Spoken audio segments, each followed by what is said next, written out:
Mga bilang chapter 17 verse 1 up to 13.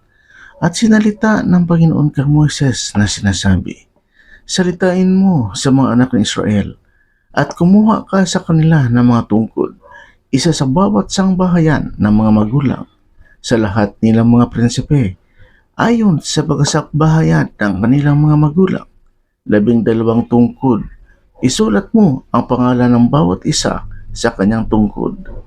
At isusulat mo ang pangalan ni Aaron sa tungkod ni Levi, sapagkat isa lamang tungkod magkakaroon sa bawat pangulo sa mga sangbahayan ng kanilang mga magulang, at iyong ilalagay sa tabernakulo ng kapisanan sa harap ng patutuo na aking pinakikipagkitaan sa inyo. At mangyayari na ang lalaking aking pipiliin ay mamumulaklak ang kanyang tungkod, at aking ipatitigil sa akin ang mga pag-uupasala ng mga anak ng Israel na kanilang inuupasala laban sa inyo. At si Moises ay nagsalita sa mga anak ng Israel, at ang lahat nilang mga prinsipe ay nagbigay sa kanya ng tungkol na bawat pangulo ay isa, ayon sa mga sangbahayan ng kanilang mga magulang, 12 tungkod, at ang tungkod ni Aaron ay nasa gitna ng kanilang mga tungkod.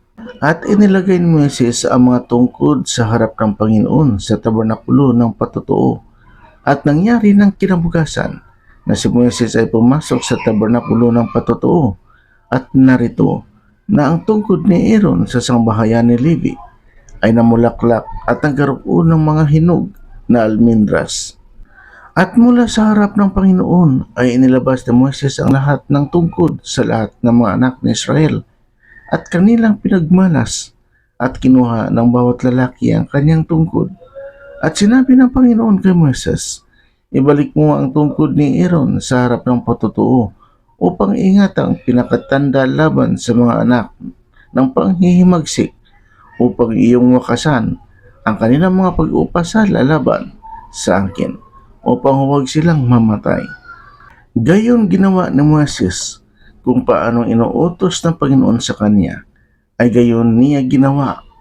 At sinalita ng Panginoon na Israel kay Moises na sinasabi, narito kami ay mga patay, kami ay napahamak, kaming lahat ay napahamak. Lahat ng lumalapit sa tabernakulo ng Panginoon ay namamatay. Kami bang lahat ay malilipol? Amen. Please subscribe, like, and share. Salamat. God bless.